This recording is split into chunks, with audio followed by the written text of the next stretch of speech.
అంశానికి సంబంధించి మనం చర్చలోకి వెళ్దాం. చర్చలో పాల్గొంటున్నారు TDP party leader Meda Vijayasekhar Reddy గారు. విజయ్ గారు నమస్కారం. అట్లాగే ఇటు Congress party senior leader SK Baji గారు నమస్తే. అట్లాగే BJP party senior leader advocate Krishnakanth గారు, అందరికీ నమస్కారం. ముందుగా బాజీ గారు, సార్ ఏంటి మీరు ఈయన విషయం చూస్తూ ఉన్నారు. ఇప్పుడు ఈ కేఎన్ఆర్ ఏ విధంగా జగన్మోహన్ రెడ్డి గారి పిఏ కోట్ల రూపాయలు, మరి ఇది ఎట్లా సాధ్యమైంది? నిజంగా 5 ఏళ్లలో ఇన్ని వేల కోట్ల రూపాయలు సంపాదించడం, ఏదైనా నిజంగా లీగల్గా సంపాదిస్తే అది ఏదైనా చెప్పొచ్చు కదా, ప్రజలు కూడా ఆ విధంగా సంపాదించే పరిస్థితి ఉంటుంది కదా. ముందుగా మీకు, మన ఏబిఎన్ ప్రేక్షకులకి, అట్లాగే ప్యానల్లో ఉన్న మిత్రులందరికీ కూడా గుడ్ ఆఫ్టర్నూన్ అండి. సార్ నమస్తే. నమస్కారం అందరికీ. ఇప్పుడు దోచుకున్నవాడికి దోచుకున్నంత అనే పద్ధతిలో మరి 2019 నుంచి 2024 వరకు కూడా జగన్మోహన్ రెడ్డి గారి పరిపాలనలో మరి చాలా అమోఘంగా చాలామంది లబ్ధి పొందిన పరిస్థితి జరిగిందండి, చూస్తున్నాం మనం. మరి జగన్మోహన్ రెడ్డి గారి ఆస్థానం నుంచి ఒక్కొక్కళ్ళు కలుగులో నుంచి వస్తున్నట్టుగా బయటకు వస్తున్నాయి. ఒక్కొక్క రత్నం బయటకు వస్తుంటే విస్తుపోయే నిజాలు వెలుగులోకి వస్తూ ఉన్నాయి. అందులో ఒక రత్నం మన ఈ కె నాగేశ్వర రెడ్డి గారు. ఇతను సాక్షి పత్రికలో చిన్నపాటి ఉద్యోగిస్తుడుగా 15,000 రూపాయలు, 10 నుంచి 15,000 రూపాయలు జీతగాడుగా అతను అంతకు ముందు రికార్డ్స్ లో ఉంది. తర్వాత అతను చూపించిన దీంట్లో ఏదైతే ఆడిటింగ్ రికార్డ్స్ లో కూడా మెన్షన్ చేయడం జరిగింది 15,000 జీతగాడు. అలాంటి అక్కడ నుంచి ఆయన పికప్ చేసి జగన్మోహన్ రెడ్డి గారు తన ఆస్థానంలో ఆయన అడిషనల్ పర్సనల్ సెక్రటరీగా నియమించుకున్నారు. అడిషనల్ పర్సనల్ సెక్రటరీగా ఆయనతో ట్రావెల్ చేశారు ప్రభుత్వం ఉన్ననాళ్ళు. ఆ సమయంలోనే చాలా పోగేశారండి, చాలా బినామీల పేరు మీద ఉంది. ఇంకా ఇప్పుడు జరుగుతున్న విజయవాడలో జరుగుతున్న సిట్ విచారణకి ఆయన పూర్తిగా సహకరించట్లేదని సిట్ రిలీజ్ చేసిన సమాచారం. ఆయన నాకు తెలియదు, మా ఆడిటర్ చూసుకుంటున్నాడు అని చెప్పేసి సమాధానాలు చెప్తా ఉన్నట్టుగా వస్తుంది వార్తలు. ఇంతేకాదండి, బినామీ ఈయన బావమర్ది అమెరికాలో సాఫ్ట్వేర్ కంపెనీ నడుపుతున్నట్టుగా అక్కడ కొన్ని షెల్ కంపెనీలు క్రియేట్ చేసి ఏదైతే లిక్కర్కి సంబంధించిన డబ్బు ఇతని వాటాగా అందిందో మరి అదంతా కూడా తరలించడం జరిగింది. అంతేకాదు చెవిరెడ్డి భాస్కర్ రెడ్డి గారి మరి ఆయన ఒక వెంచర్ వేస్తే ఆ వెంచర్లో ఉన్న ఆయనకి క్విట్ ప్రోకో కింద 10 ఎకరాలు భార్య శశికళ పేరు మీద రాశారు.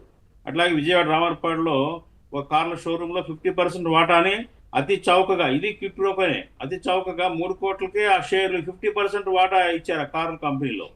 ఇవన్నీ కూడా అంతకుముందు మనం చూసుకున్నాం, దీంట్లో కూడా వచ్చిన మీడియాలో కూడా వచ్చిన వార్తలు ఇవన్నీ కూడా. అయితే ఏంటంటే ఇప్పుడు ఇవాళ అసలు సమస్య ఏంటంటే ఇది జగన్మోహన్ రెడ్డి గారికి తెలిసి జరిగిందా తెలవదా? ఆయన దగ్గర ఉంటూ అక్కడున్న అధికారాన్ని ఇతను ఏంటంటే ప్రభుత్వానికి అట్లాగే రాజకీయ వ్యక్తులకి మధ్య ఒక లైజన్గా వ్యవహరించాడు, ఒక వారధిగా కూడా పనిచేశాడు. జగన్మోహన్ రెడ్డి గారిని కలవాలంటే ఇతను కలిసిన తర్వాత ఇతని వ్యవహారాలన్నీ కూడా చక్కబెట్టుకున్న తర్వాతే చేయడం జరిగిందండి. తర్వాత ఏంటంటే ఇతను ఐటీ రిటర్న్స్ లో సిట్ కొన్ని విలువైన అంశాలు గుర్తించిందండి. వాటిలో 2021 తర్వాత తనకి బిజినెస్ మీద ఎటువంటి ఇన్కమ్ లేదని చెప్పేసి ఆయన తన రిపోర్ట్స్ లో ఫైల్ చేసిన రిటర్న్స్ లో చూపించడం జరిగింది. దానికోసం అని చెప్పేసి చిన్న వ్యాపారిగా ఆయన దాంట్లో మెన్షన్ చేశాడు. సెక్షన్ 44A కూడా దాఖలు చేశాడండి. కానీ తర్వాత అతను 2 లక్షల జీతం అయింది అతనికి, జగన్మోహన్ రెడ్డి గారి పిఎస్ గా మారిన తర్వాత ఏంటంటే నా 2021 తర్వాత నా వ్యాపారం ఆగిపోయిందని చెప్పేసి మెన్షన్ చేసి ఆ రిటర్న్స్ లో మెన్షన్ చేయాలి ఆదాయాలన్నీ కూడా. ఆ తర్వాత అంటే ITR 2లో 2024, 25, 26 సంవత్సరాల్లో మరి వెంటనే షెడ్యూల్ కోట్లలోకి ఆదాయం చేరింది. షెడ్యూల్ ఏఎల్ను దాఖలు చేశాడు ఆయన. ఎందుకంటే ఇది చార్టెడ్ అకౌంటెన్సీ పరిభాషలో ఇవన్నీ కూడా అతను చాలా వింతగా రిటర్న్స్ దాఖలు చేశాడు. అసలు చూస్తే కనుక ఆస్తుల లిస్టు చూస్తే చాలా పెద్ద ఆస్తులు ఉన్నాయండి. దాదాపు 100 రెట్లు పైగా ఆస్తుంది. అట్లాగే ఆఫ్రికాతో కూడా లింకులు ఉన్నాయి అతనికి. మీకు ఏమనిపిస్తుంది అంటే ఈయననే ప్రధానంగా ఇవన్నీ సంపాదించారా, లేదంటే ఈయన కూడా ఏదైనా బినామీయా? యాక్చువల్లీ ఈయనకే బినామీలు పెట్టుకున్నాడు సార్. ఈయనకు పెట్టుకున్నారు, ఈయనకే ఓకే. బినామీలు ఉన్నారు. ఈయన పెట్టుకున్నారు, ఓకే. ఈయన ఏమనిపిస్తోంది, ఈయనకే ఇంత పెట్టుకున్నాడు. సంపాదించాడంటే ఈయన నిజంగానే ఈయననేనా, లేదంటే ఈయన పైన ఇంకెవరైనా ఉన్నారా? అదే అదే ఇప్పుడు ఇక్కడ సిట్టు విచారిస్తా ఉంది.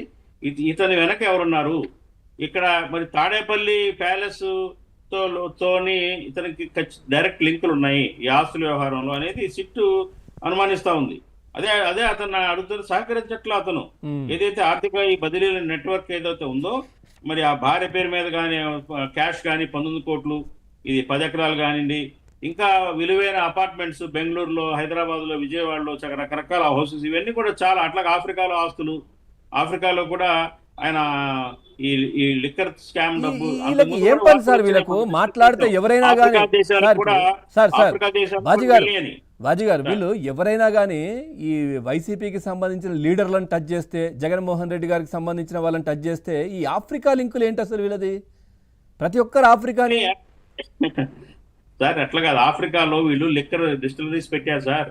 అందరూ అక్కడ ఆఫ్రికా టెక్నాలజీ వాడి ఇక్కడ నకిలీ మద్యం డిస్టిలరీస్ కూడా ఆంధ్రప్రదేశ్లో ఏర్పాటైనవి. అక్కడ టెక్నాలజీ వాడి మళ్ళీ అక్కడ కూడా డిస్టిలరీస్ పెట్టారు. డిస్టిలరీస్ పెట్టి అక్కడ పెద్ద ఎత్తున వ్యాపారాలు చేస్తున్నారు. ఇక్కడ డబ్బంతా అక్కడికి తరలించి అక్కడ డిస్టిలరీస్ పెట్టి వ్యాపారాలు చేశారు. దాంట్లో అనేక మంది భాగస్వాములు ఉన్నారు.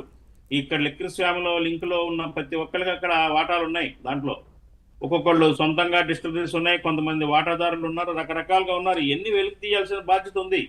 సిట్టు విచారణ కేవలం ఇక్కడికే వెళుతూనే వీళ్ళ దగ్గర ఈ డబ్బే కాదండి, మొత్తం ఎక్కడెక్కడ తరలించారు. మరి గల్ఫ్ కంట్రీస్ లో కూడా తరలించినట్టు కూడా అంతకుముందు మనం మాట్లాడుకున్నాం. దుబాయ్లో అట్లా ఇంకా కొన్ని గల్ఫ్ దేశాలకు కూడా అక్కడ వ్యాపారాల్లో పెట్టుబడులు పెట్టారు వీళ్ళు ఈ డబ్బే తీసుకొని. అసలు ఈ 5 ఏళ్ల కాలంలో లిక్కర్ మీద మనం అంతకుముందే మాట్లాడుకున్నాం. అంతకుముందు మన డిబేట్ లో కూడా నేను చెప్పాను చాలా సార్లు. కేవలం ఏంటంటే 3,600 కోట్ల రూపాయలు ప్రభుత్వానికి నష్టం జరిగింది అనే ఆ ఆరోపణ ఒకటే కాదండి. ఇది ఏంటంటే 5 సంవత్సరాల్లో ప్రభుత్వ దుకాణాల ద్వారా అమ్మిన మద్యం, దాంట్లో కూడా కుంభకోణం ఉంది. ఏముంది కుంభకోణం అంటే, డిస్టిలరీస్ సప్లై చేసిన సరుకు, వీళ్ళు అమ్మిన సరుకు వేరియేషన్ ఉంది. అది అనాథరైజ్డ్ గా సేల్స్ చాలా జరిగింది, అనాథరైజ్డ్ సప్లై జరిగింది. అదంతా కూడా డిస్టిలరీస్ యొక్క లాగ్ బుక్స్ లో రికార్డ్స్ లో ఉంటుంది. అది వెలికి తీసి ఆ డిస్టిలరీస్ కనుక విచారిస్తే అసలు ఎంతెంత అమ్మారు వీళ్ళు, ఎంత అంటే ఏంటంటే, అందుకనే డిజిటల్ కార్యకలాపాలు వదిలేసి డైరెక్ట్ గా క్యాష్ కే అమ్మటం కారణం అదే. క్యాష్ రూపంగానే ప్రభుత్వ లావాదేవీల్లో క్యాష్ రూపంగానే అమ్మకాలు జరగడానికి కారణం అది. వీళ్ళు ఏం చేశారంటే, రికార్డ్స్ లో చూపించింది ఒక 50 కేసులు అమ్మినట్టు రికార్డ్స్ లో ఉందనుకోండి, ఎగ్జాంపుల్ చెప్తున్నాను. ఇంకొక 50 కేసులు ఆఫ్ రికార్డ్స్ లో అమ్మేశారు. ఆ డబ్బంతా కూడా లారీల్లో తరలించారు, రకరకాల డంపింగ్ చేశారు. Dumping ads, money dumping ads create చేసుకున్నారు 4-5 చోట్ల. ఇక్కడ తాడేపల్లిలో ఒక చోట, అట్లాగే హైదరాబాద్ లో ఒక చోట, బెంగళూరులో అట్లా రకరకాలుగా పెట్టుకున్నారు. ఎక్కడికి వెళ్లాల్సిన డబ్బు అలా వెళ్ళింది. ఆ రకమైన చాలా, ఇది చెప్తున్నాను కదండి, ఇది ఆంధ్రప్రదేశ్ లో జగన్మోహన్ రెడ్డి గారి హయాంలో జరిగిన లిక్కర్ స్కాము ప్రపంచంలోనే జరగని అతిపెద్ద లిక్కర్ స్కామ్ ఇది. మనకు తెలిసింది కొంతవరకే. సిబిఐ అధికారులు కానివ్వండి, ఈ 3,600 చుట్టూ తిరుగుతున్నారు. అది కాదండి, సుమారుగా 1,00,000 కోట్లకు పైగా అవినీతి జరిగింది. అవును, అప్పుడు ముఖ్యమంత్రి గారు అసెంబ్లీలో కూడా చెప్పారు కదా, ఇంతవరకు జరుగుంటది అన్నట్టుగా. ఇన్ని కోట్ల వరకు జరిగింది. డిజిటల్ లావాదేవీలను అవాయిడ్ చేశారు, ఇంటర్నేషనల్ లిక్కర్ బ్రాండ్స్ తీసేశారు, వీళ్ళు సొంత బ్రాండ్లు క్రియేట్ చేసుకున్నారు.